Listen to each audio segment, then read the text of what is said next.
Hello everyone, welcome to my channel. Tao பற்றி தொடர்ந்து நம்ம சேனலில் வந்து பார்த்துட்ருக்கோம். பார்ட் 1, பார்ட் 2, பார்ட் 3 வந்து பார்த்துருப்பீங்கன்னு நினைக்கிறேன். இப்போ வந்து பார்ட் 4. இதில் தாவோவோட பொதுவான கருத்துக்கள்லாம் என்ன அப்படின்றத இந்த பதிவில் வந்து பார்ப்போம். தாவோவை பற்றி நீங்கள் தெரிஞ்சுக்கல, இல்லை அந்த வீடியோஸ்லாம் பார்க்கல அப்படின்னா கண்டிப்பாக பாருங்கள். அப்போ தான் இது வந்து உங்களுக்கு ரொம்ப நல்லா புரியும். தாவோ அப்படின்றது ஒரு இறைவன், நிர்வாண நிலை, தர்மம், சத்தியம், அந்த மாதிரி எந்த ஒரு வார்த்தையில் வேணாலும் சொல்லிக்கலாம். இயற்கை அப்படின்னும் நம்ம வந்து சொல்லிக்கலாம். ஒரு ஒழுங்கான ஒரு விதி, அதுதான் வந்து தாவோ. ஸோ தாவோ தன்னிச்சையான செயல்பாட்டை தான் நம்புகிறது அப்படின்றத சொல்கிறாங்க. இந்த பதிவில் நம்ம வந்து என்னென்னலாம் பார்க்க போகிறோம் அப்படின்னு வந்து பார்த்திங்கன்னா, தாவோ பற்றின காமனான விஷயங்கள் அதை தான் வந்து பார்க்க போகிறோம். ஓஷோ வந்து சொல்லக்கூடிய விஷயங்கள்லாம் என்ன, ஓஷோ கிட்ட ஒருத்தர் வந்து கேட்குறாரு, என்னால் ஏன் உங்கள் தத்துவங்களை புரிந்து கொள்ள முடியவில்லை அப்படின்னு சொல்லிட்டு ஒரு சீடர் கேட்குறாரு. அப்போ ஓஷோ சொல்கிறாங்க, தத்துவமா, அப்படிலாம் நான் எதுவுமே என்கிட்ட இல்லையே, நீ எதை பற்றி பேசுகிற அப்படின்னு சொல்லிட்டு வேடிக்கையாக கேட்டிருக்காங்க. அதை பற்றின விடையையும் பார்ப்போம். ஓஷோ அதற்கு என்ன பதில் சொல்லியிருக்காங்க அப்படின்றத இந்த பதிவில் வந்து பார்க்கலாம். ஹோ ஹேஸ்வான் தியானத்தை பற்றி என்ன சொல்கிறாரு அப்படின்றதையும் இந்த பதிவில் வந்து நம்ம பார்க்கலாம். என் சேனலை இப்போ தான் நீங்கள் ஃபஸ்ட் டைம் பார்க்குறீங்க அப்படின்னா, இந்த இன்னர் மேஜிக் லைப்ரரி சேனல், இந்த சேனலில் நான் படித்த நல்ல புத்தகத்தில் உள்ள சிறந்த கருத்துக்களை எல்லாம் தொடர்ந்து பதிவிட்டு வந்துட்டுருக்கேன். அது உங்கள் வாழ்க்கையில் ஒரு சின்ன மாற்றத்தை ஏற்படுத்தினா கூட நான் ரொம்ப ரொம்ப சந்தோஷப்படுவேன். அதுதான் என்னோடய நோக்கம் இந்த சேனலை உருவாக்குனதுக்கு. இந்த சேனலில் உள்ள வீடியோஸ் எல்லாம் பாருங்கள். உங்களுக்கு பிடிச்சிருக்கு அப்படின்னா கண்டிப்பாக சப்ஸ்கிரைப் பண்ணிக்கோங்க. பக்கத்தில் இருக்க பெல் பட்டனையும் கிளிக் பண்ணிக்கோங்க. உங்கள் ஃப்ரெண்ட்ஸோட ஷேர் பண்ணிக்கோங்க. உங்களோட ஃபீட்பேக் வந்து எனக்கு ரொம்ப முக்கியம். அதை எனக்கு கமெண்ட் பாக்ஸில் வந்து போடுங்க. இப்போ நம்ம பதிவுக்குள்ளே போகலாம். தாவோ தன்னிச்சையான செயல்பாட்டை தான் நம்புது அப்படின்றாங்க. ஒரு கஷ்டப்பட்டு நல்ல குணங்களை எல்லாம் வளர்த்துக்கணும், நம்ம வந்து இதை பயிற்சி பண்ணணும், அதை பயிற்சி பண்ணணும்னு சொல்லிட்டு எந்த ஒரு பாடும் நம்ம வந்து பட தேவையில்லை அப்படின்றத சொல்கிறாங்க. அவை எல்லாம் அகந்தையின் வெளிப்பாடாக தான் இருக்கும். தாவோ அகந்தைக்கு எதிரானது. பிரபஞ்ச இருப்பு நிலையுடன் ஒன்று இருக்கும் நிலையைத்தான் தாவோ கொண்டாடுகிறது. நம்ம வேற, பிரபஞ்ச இருப்பு நிலை வேற அப்படின்ற வித்தியாசத்தை எல்லாம் தாவோ ஒருபோதும் பார்ப்பது இல்லை. நீங்கள் அலைகள் கிடையாது, நீங்கள் தான் கடலே அப்படின்றத தாவோ சொல்கிறாங்க. அதனால்தான் நீங்கள் செய்வதற்கு ஒன்றுமே இல்லை, அது தானாகவே நடக்கும். எதையும் திட்டமிட்டு நாம் செய்யணும்னு அவசியம் கிடையாது. தாவோ இருப்பு நிலை பற்றிய மெய்ஞானம். எல்லா மதங்களும் செயல்பாடுகளையே வலியுறுத்துது. நீ இதை செய்ய, நீ அதை செய்ய அப்படின்றத சொல்கிறாங்க. புத்த மதத்தை எடுத்துக்கிட்டோம் அப்படின்னா 33,000 விதிகளை அவங்க வந்து ஃபாலோ பண்ண சொல்கிறாங்க. அது எல்லாத்தையும் நினைவில் வச்சுக்கிறதே ரொம்ப கஷ்டம். அதற்கப்புறம் தானே அதை ஃபாலோ பண்ணணும். தாவோக்கு இந்த மாதிரி எந்த ஒரு விஷயமும் கிடையாது. அந்த கணத்தில் நம்ம வந்து வாழணும். தூய்மையாக, அமைதியாக, தன்னிச்சையாக கழித்தால் போதும். வாழ்க்கையே மாறிவிடும். மாற்றம் தானாக ஏற்படும். நீங்கள் எந்த முயற்சியும் செய்ய தேவையில்லை. தாவோ உங்களை மாற்றிவிடுகிறது. கடலை நோக்கி செல்லும் ஆற்று நீரை கடலை நோக்கி நீங்கள் தள்ளி விடணும் அப்படின்னு சொல்லிட்டு எந்த ஒரு அவசியமுமே கிடையாது. அது தானாகவே அதை நோக்கி போகும். தாவோ ஆசைகளுக்கு எதிரானது. ஆசையற்ற நிலையை தாவோ வலியுறுத்துகிறது. நீங்களாக இருக்கணும் அப்படின்றது தான் எப்பயுமே தாவோவில் சொல்கிறாங்க.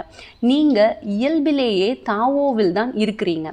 ஆனால் தாவோவை தொலைத்து விட்டது போல கனவு கண்டு கொண்டிருக்கிறோம் அப்படின்றத சொல்கிறாங்க. உதாரணத்திற்கு வந்து பார்த்திங்கன்னா, நம்ம பெட்டில் படுத்துட்ருக்கோம், தூங்கும்போது நம்ம சூரிய மண்டலம், சந்திர மண்டலம் எல்லாம் போகிற மாதிரி நம்ம கனவு காண்றோம். தூக்கத்துலேருந்து எழுந்த உடனே பார்த்திங்கன்னா உங்கள் பெட்லேருந்து நீங்கள் அசைஞ்சு கூட இருக்க மாட்டீங்க. அதே போல் தான் நம்ம எல்லாம் வந்து தாவோவை கைவிட்டுட்டோம், நம்ம தாவோ எங்கேயோ இருக்குது அப்படின்னு சொல்லிட்டு நினச்சிட்ருக்கோம். அப்படி கிடையாது. நம்ம கனவில் இருக்கோம். தாவோவை விட்டு நம்ம வந்து விலகவே இல்லை. அதை தெரிஞ்சுக்கிட்டோம் அப்படின்னாலே இதுதான் ஞானம் அடைந்த நிலை. ஜென் தத்துவ ஞானிகள்லாம் வந்து பார்த்திங்கன்னா அவங்களுக்கு ஒரு ரொம்ப முயற்சி பண்ணி அந்த தியான நிலைக்கு வரணும்னு முயற்சி பண்ணுவாங்க. ஆனால் அவங்களுக்கு வந்து அந்த முக்தி நிலை வந்து பார்த்திங்கன்னா ஒரு சன நேரத்தில் வந்து கிடச்சிருக்கும். ஒரு பானையில் தண்ணி எடுத்துக்கிட்டு ஒரு சீடர் வந்து போயிட்டுருப்பாரு. அவரோட பானை வந்து கீழே விழுந்து உடஞ்சிரும். அந்த சத்தம் கேட்கும். அவரை ஒரு நிமிஷம் திக்கு அப்படின்னு பார்ப்பாரு. அப்படி பார்க்கும்போதே அவர் முக்தி அடைஞ்சிட்டாரு அப்படின்ற மாதிரி சொல்லியிருப்பாங்க. நமக்கு வந்து அது புரியாது. ஆனால் அவருக்கு அந்த ஒரு ஜன நேரம் போதும் அவர் வந்து முக்தி நிலை அடைகிறதுக்கு. அது மாதிரி தான் தாவோவும் சொல்கிறாங்க. நம்ம வந்து கனவுலேருந்து வெளியில் வந்துட்டோம்னாலே தாவோ நிலைக்கு நம்ம வந்து வந்துடுவோம். தன்னுணர்வு மேம்படும் போது உண்மை வந்து தெரிய வரும். அதனால் தாவோவில் அடைதல், சாதித்தல் போன்றவற்றுக்கு இடமே இல்லை. தாவோ சொல்கிறது, இயல்பாக தூய்மையையும் அமைதியையும் உணர்ந்த மனிதனிடம் வானமும் பூமியும் இணைகிறது. மனிதனின் ஆன்மா தூய்மையே விரும்புகிறது. ஆனால் மனம் கலகம் செய்து பார்க்கிறது. ஆசைகள் செயல்கள் செய்ய தூண்டுகின்றன. அதன் மூலம் அகந்தை வெளிப்படுகிறது. அகந்தை தான் துன்பங்களுக்கு எல்லாம் காரணமாக இருக்கிறது. ஒழுக்கம் பற்றியும் ஆசைகளை பற்றியும் பலவந்தமாக அடக்குவது பற்றியும் ஏதாவது சொல்ல முடியுமா அப்படின்னு சொல்லிட்டு ஓஷோ கிட்ட ஒருத்தவங்க கேள்வி கேட்குறாங்க. ஒழுங்கு என்பது முயற்சியால், செயலால், அடக்குமுறையால், வன்முறையால் என்றுமே வராது. அப்படி வரவும் கூடாது. ஒழுங்கு அறிவால், புரிந்து கொள்ளுவதால் வர வேண்டும். ஆசைகளை பலவந்தமாக அடக்குவது தவறானவை. தாமாகவே காய்ந்த இலை மரத்திலிருந்து விழுவது போல தீய பழக்கங்கள் துன்பம் தரும் அப்படின்றத உணர்ந்து ஆசைகளை உதறிவிட வேண்டும். அப்படி ஏற்படும் ஒழுக்கம் தான் நிலையானது. நிறைய புத்தகங்கள்ல ஓஷோ அவர்கள் சொல்லக்கூடிய கருத்துக்கள் என்ன அப்படின்னு வந்து பார்த்தீங்கன்னா, ஒரு விஷயம் ஒரு ஒழுங்கு அப்படிங்கிறது வெளியிலேருந்து வரக்கூடாது, நம்ம மனதிலேருந்து வரணும். அந்த ஒழுங்குங்கிறது நம்ம மனதிலேருந்து வரணும். இப்போது நான் காலையில் சீக்கிரம் எந்திரிக்கணும்னு சொல்லிட்டு அலாரம் வைக்கிறது முக்கியம் இல்லை, நம்ம மனமே நம்மளை விழிப்படைய செய்யணும். அந்த ஒழுங்கு உள்ளிருந்து வந்ததுன்னா தான் அது என்றைக்குமே நிலைக்கும் அப்படின்றத தொடர்ந்து வலியுறுத்திகிட்டே இருப்பார். ஓஷோ சொல்லக்கூடிய இன்னொரு மெத்தட் என்னன்னு பார்த்தீங்கன்னா, வேலை இல்லாமல் தளர்வான நிலையில் சும்மா இருத்தலே எனது வழி. ஓய்வு, தளர்வாக இருக்கணும், மௌனத்தில் லயித்திருக்கணும், கொஞ்சம் கொஞ்சமாக மௌனமாகி கொண்டே போவது, ஒரு கட்டத்தில் பரிபூர்ண மௌனத்தில் திளைத்திருப்பதே எனது வழி அப்படின்றத சொல்கிறாரு. அப்படியே எதையாவது செய்தாலும் அதை நீ பெரிதாக எடுத்துக்கொள்ளக்கூடாது. உன்னை அந்த செயலின் கர்த்தாவாக நினைக்கக்கூடாது. கடமையை மட்டுமே செய்யணும், பலனை எதிர்பார்த்து எந்த வேலையும் செய்யக்கூடாது அப்படின்றத ஓஷோ சொல்கிறாங்க. வாழ்க்கையின் வசதிகளுக்காக எந்த விஷயத்திலும் சமரசம் செய்து கொள்ளவே கூடாது. வசதிகளுடன் பிணத்தை போல் வாழ்வதை விட வசதிகள் எதுவும் இல்லாமல் உயிர்ப்புடன் வாழ்வது ரொம்ப மேலானது. நீங்கள் யாரையாவது வெறுத்தால் இன்னும் அவர்கள் மேல் பற்று வைத்திருக்கிறீர்கள் அப்படின்னு சொல்லிட்டு நீங்கள் நினச்சிக்கோங்க. வெறுப்பு என்பது ஒரு வகையான பற்று. அதனால அன்போடு இருக்கிறதுக்கு பழகுங்க. யார் மேலேயாவது வெறுப்பு ஏற்படுது அப்படின்னா அதை மறந்து அந்த இடத்த விட்டு நகர்ந்து வந்துடுறது ரொம்ப நல்லது. அன்பு தான் உண்மையான சுதந்திரம். அன்பு உறவல்ல, பற்றல்ல. அது சுதந்திரமான ஒரு தன்மை. வெறுப்புங்கிறது தான் பற்று. ஓஷோ கிட்ட ஒருத்தர் ஒரு கேள்வி கேட்குறாங்க. ஓஷோ, என்னால் ஏன் உங்கள் தத்துவங்களை புரிந்து கொள்ள முடியவில்லை அப்படின்னு சொல்லிட்டு கேட்குறாரு. ஓஷோ சொல்கிறாங்க, தத்துவமா? நான் என்னப்பா உனக்கு சொல்லி கொடுத்தேன்? ஆக்சுவலி என்கிட்ட எந்த தத்துவமே கிடையாது அப்படின்னு சொல்லிட்டு ஒரு எதிர்கேள்வி கேட்குறாரு.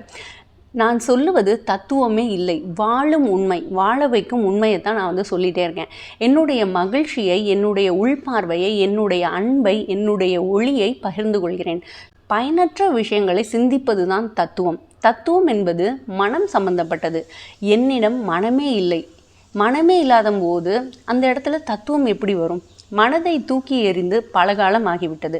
உங்களுக்கு என் மௌனம் புரியாது என்பதால் தான் வார்த்தைகளை பயன்படுத்துகிறேன். அப்படி இல்லைன்னா வார்த்தையை கூட பயன்படுத்த மாட்டேன் அப்படின்றத சொல்கிறாங்க. வார்த்தைகள் வானில் இருக்கும் நிலவை சுட்டி காட்டும் விரல்கள் மட்டும்தான். நிலவை பாருங்கள் அப்படின்னு நான் சுட்டி காட்டுறேன்.